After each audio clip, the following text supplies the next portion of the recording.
No,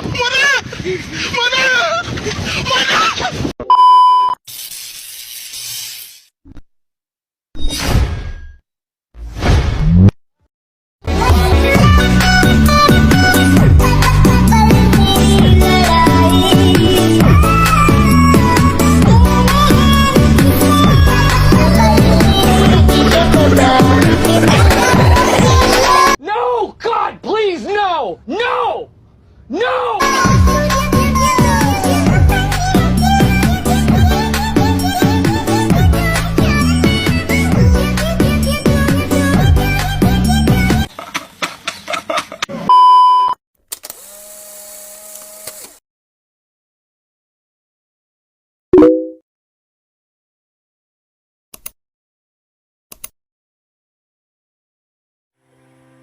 Assalamualaikum warahmatullahi wabarakatuh.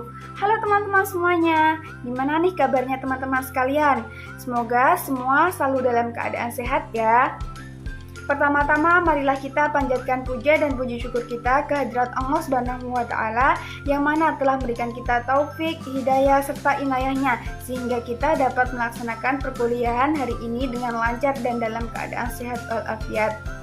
Kedua kalinya sholawat serta salam semoga selalu terlimpah curahkan kepada junjungan Nabi besar kita Nabi Muhammad SAW yang mana telah menuntun kita dari zaman jahiliyah menuju zaman Islamnya yaitu Adinul Islam. Ketiga kalinya saya tidak lupa berterima kasih kepada Bapak Nasikin selaku dosen pengampu mata kuliah Sejarah Peradaban Islam Indonesia. Oh ya teman-teman, sebelum kita mulai pembelajaran hari ini, alangkah baiknya kita berdoa terlebih dahulu ya. Kita berdoanya di dalam hati saja.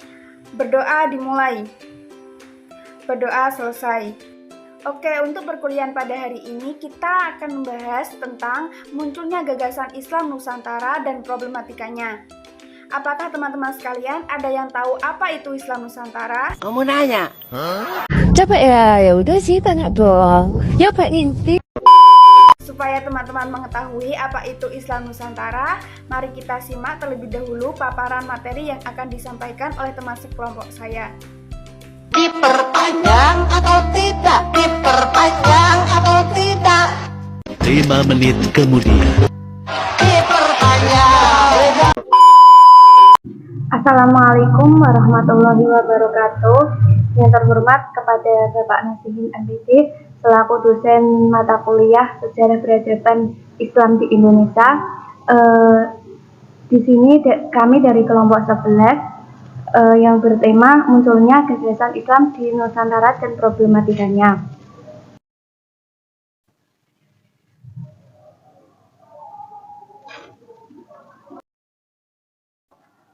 Pembahasan yaitu pengaruh Islam dalam masyarakat Indonesia juga berdampak pada ritual, peribadatan, dan moral seperti khotbah, hari raya, dan sholat Jumat semakin meningkat. Perkembangan Islam di Nusantara mengalami proses panjang, perdagangan, perkawinan, tarakat, tasawuf, pendidikan, dan kesenian, atau seni bangunan, seni pahat, seni ukir, seni musik, seni tari, dan seni sastra, yang dikenal melalui manuskrip atau naskah yang menulis ajaran Islam dengan bahasa Jawa, Melayu, atau Pegun dan Arab. Akulturasi Islam dan budaya Nusantara juga berdampak pada penggunaan kata serapan bahasa Arab, seperti Majelis Permusyawaratan Rakyat dan Dewan Perwakilan Rakyat, Mahkamah Agung, dan sebagainya. Selanjutnya yaitu menelusuri sebab kemunculan penegasan gagasan. Sejarah munculnya Islam Nusantara sebenarnya merupakan perwujudan nilai-nilai Islam yang telah berakulturasi dengan budaya lokal, yaitu budaya Nusantara atau Indonesia. Ciri penerapan Islam Nusantara yang pertama, relasi yang kuat antara Islam dan budaya lokal. Yang kedua, keberpijakan agama terhadap tanah, air, atau Nusantara. Yang ketiga, dengan kecintaan pada tradisi dan tanah air, terbukti Islam Nusantara tidak pernah memberontak pada pemerintah yang sah. Selanjutnya yaitu tantangan dan kebaruan munculnya gagasan Islam Nusantara. Bersamaan dengan Muktamar NU ke-33 di Jombang yang mengusung tema meneguhkan Islam Nusantara untuk peradaban Indonesia dan dunia tersebut. Saudara tuannya Muhammadiyah juga menggelar pesta akbar 5 tahun ke-47 yang bertepat di Makassar pada tanggal 3 sampai 7 Agustus 2015. Bambang Prawoonto, sejarah UGM, mengutip Muhammadiyah sebagai contoh produk persilangan budaya di dalam keberagamaan yang melibat Islam, Jawa, Minangkabau, dan modernitas Barat. Yang pertama yaitu Kiai Haji Afifuddin Muhadjir sangat meyakini bahwa Islam Nusantara dapat diajukan untuk membangun peradaban Indonesia dan juga untuk peradaban dunia. Yang Mujahir mendefinisikan Islam Nusantara, paham dan praktek keislaman di bumi Nusantara sebagai hasil antara teks syariat dengan realitas dan budaya setempat. Tangan NU ditegaskan Sahel mengartikan Islam Nusantara sebagai paham dan praktik keislaman yang toleran, damai, dan akomodatif terhadap budaya Nusantara. Kiai Haji Mustafa Fitri menyadarkan kita bahwa Islam yang selama ini sudah dijalani oleh umat Islam di Nusantara tiba-tiba menjadi terasa unik dan menarik setelah maraknya fenomena keberagamaan kelompok di luar yang menanamkan dirinya sebagai muktamar. Menanamkan dirinya sebagai muslim dan membawa bendera Islam namun selalu berbuat yang merasa gelisah dunia. Selanjutnya yaitu tokoh yang memperakasai strategi dakwah. Yang pertama yaitu ajaran tentang tauhid atau keesaan Tuhan. Yang kedua yaitu manusia di hadapan Allah Subhanahu wa taala adalah sama dan takwa kepada Allah yang menjadikan manusia lebih mulia dari yang lainnya.